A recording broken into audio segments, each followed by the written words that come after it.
সম্মানিত দর্শক, আসসালামু আলাইকুম। বাংলাদেশি কর্মীদের মিসাইল ও রকেট তৈরির ট্রেনিং দিচ্ছে চীন।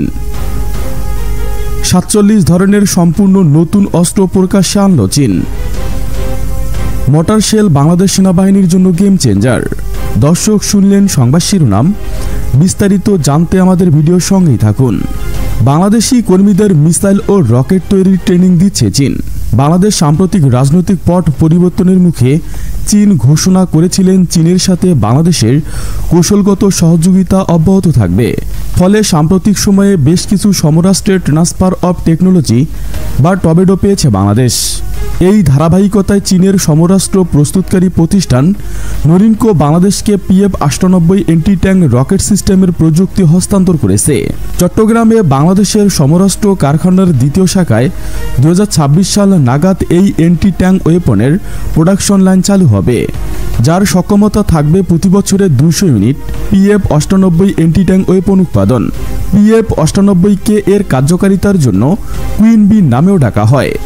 এটি মূলত unguided anti tank rocket system, যার সাহায্যে যে কোনো third generation main battle tank ধ্বংস করা সম্ভব। PF-98 এর লাঞ্চার তৈরিতে ব্যবহার করা হয়েছে ফাইবার গ্লাস, যার ফলে এর ওজন 10 কেজি এবং কাঁধে সহজে বহনযোগ্য। অ্যামিউনিশন সহ এর ওজন এগিয়ে দাঁড়ায় 26 কেজির আশেপাশে।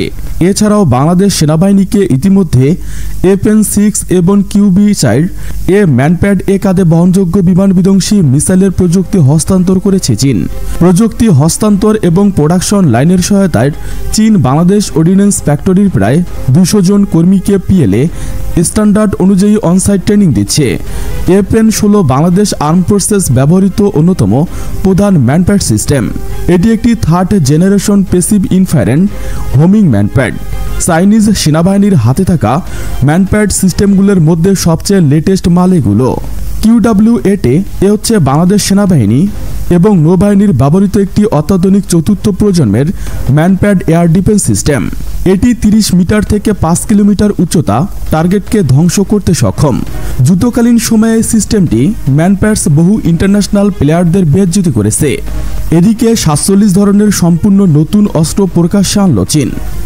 চীনের এবারের প্যারেডে 76 ধরনের অস্ত্র প্রদর্শন করেছে। এর ভিতরে 47 ধরনের অস্ত্র সম্পূর্ণ নতুন। এই নতুন ধরনের অধিকাংশ অস্ত্র গ্রাউন্ড ব্রেকিং। একসাথে এতগুলি নতুন সামরিক অ্যাসেট সামনে আনা আমেরিকা এবং ন্যাটোকে ভালোভাবে অস্বস্তিতে ফেলেছে। এবারের প্যারেডে অধিকাংশ মিসাইল শো করেনি চীন। মিসাইলবাহী লাঞ্চার টিউব দেখে পশ্চিমারা মাথা ঘুরতে থাকে এবং প্রকৃত ক্ষমতা নির্ণয় করতে। চীন এত অ্যাসেট সামনে আনলে পুরো ডেভেলপমেন্ট পর্যায়ে এর অ্যাকচুয়াল সক্ষমতা নিয়ে খুবই কম তথ্য প্রকাশ করেছে তারা। এই ধরনের মিস্ট্রি করে রাখে। সামরিক ক্ষেত্রে যেটা খুব গুরুত্বপূর্ণ, চীনের নতুন একটি লেজার অস্ত্র দিয়ে সামরিক মহলে বেশ আলোচনা চলছে। সাম্প্রতিক সামরিক প্রদর্শনীতে প্রথমবারের মতো জনসাধারণের সামনে আনা হয়েছে অ্যালন 1 নামের এই উচ্চ ক্ষমতা। অনেকেই বলছেন এটি ভবিষ্যৎ যুদ্ধের কৌশলকে পুরোপুরি বদলে দিতে পারে। এই অত্যাধুনিক লেজার সিস্টেম মূলত ড্রোন, রকেট, ক্ষেপণাস্ত্র, এমনকি হেলিকপ্টার বা যুদ্ধবিমানের মতো লক্ষ্যবস্তুকে এক মুহূর্তে ধ্বংস করে দিতে পারে। এর সবচেয়ে বড় সুবিধা হলো এটি চালাতে ব্যয়বহুল ক্ষেপণাস্ত্রের প্রয়োজন হয় না, শুধু বিদ্যুৎ থাকলেই হয়। ফলে একবার বায়ু স্থাপন করার পর এর প্রতিটি সকেট খরচ অনেক কম। অ্যালন 1 একটি 8 চাকার ট্রাকে বসিয়ে প্রদর্শন করা হয়েছে, যেটি স্থল অন্য উভয় ক্ষেত্রে ব্যবহার করা যাবে। এতে একটি বিশাল গোলাকার লেজার অ্যাপাচার রয়েছে, যেখানে একটি উচ্চ শক্তির লেজার রশ্মি বের হয়। সেই সঙ্গে রয়েছে অত্যাধুনিক সেন্সর প্রযুক্তি, যেমন অপটিক্যাল, ইনফ্রারেড ক্যামেরা এবং সম্ভবত রেডার। এগুলো শত্রুপক্ষকে দ্রুত খুঁজে বের করতে এবং অনুসরণ করতে সাহায্য করে।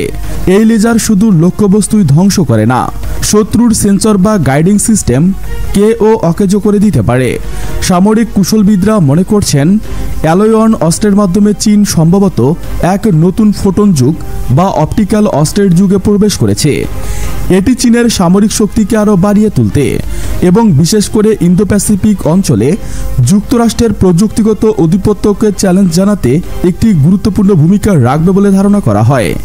এছাড়া চীনের নতুন অ্যাপকে থিরিতা সিস্টেম 96টা মাইক্রো মিসাইল বহন করতে সক্ষম, যেটি এন্টি ড্রোন লোড আউটের ক্ষেত্রে সর্বোচ্চ। এরকম 10টা সিস্টেম বড় কোনো মিলিটারি বেস বা প্রায় 1000 ড্রোন সোয়াকাম থেকে রক্ষা করতে পারে। FK-3000 এই দুই ধরনের মিসাইল ইনস্টল করা যায়।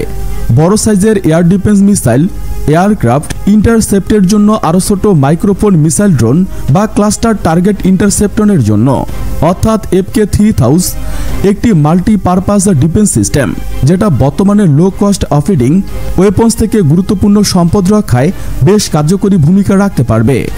মর্টার বাংলাদেশ সেনাবাহিনীর জন্য গেম চেঞ্জার। KM-81 হল তুরস্কের রাষ্ট্রীয় অস্ত্র প্রস্তুতকারী প্রতিষ্ঠান MK কর্তৃক উন্নত একটি আধুনিক এবং নিজস্ব প্রযুক্তিতে তৈরি 81 মিলিমিটার মর্টার শেল। এটি মূলত পদাতিক বাহিনীকে আরও কার্যকর, দ্রুত এবং নির্ভুল ফায়ার সক্ষমতা সাহায্য দেওয়ার জন্য ডিজাইন করা হয়েছে।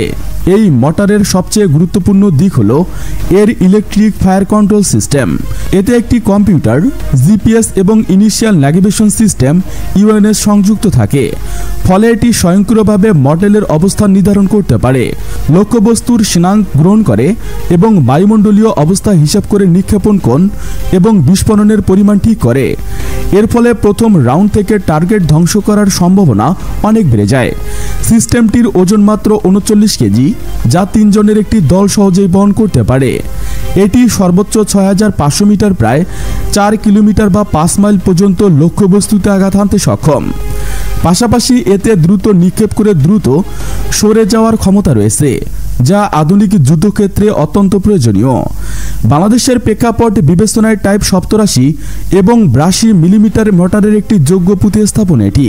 বাংলাদেশ সেনাবাহিনীতে বর্তমান চীনের নির্মিত টাইপ 87 ও 82 মিলিমিটার মর্টার ব্যবহৃত হচ্ছে, তবে এটি একটি প্রথাগত মর্টার যেখানে সব হিসাব নিকাশ ও মানচিত্র নির্ভর কাজ ম্যানুয়ালি করতে হয়। এর নিক্ষেপণ সীমা গতি KM-81 তুলনায় অনেক কম।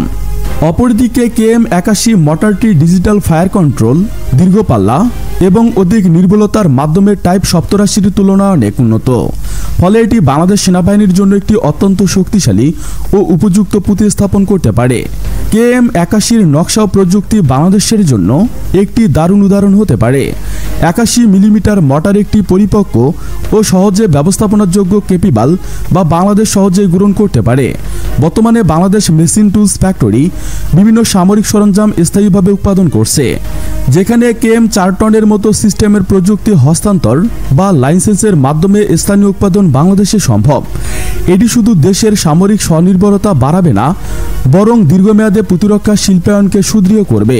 তো এবার আরেকটি টুকরো আপডেট যোগ করি।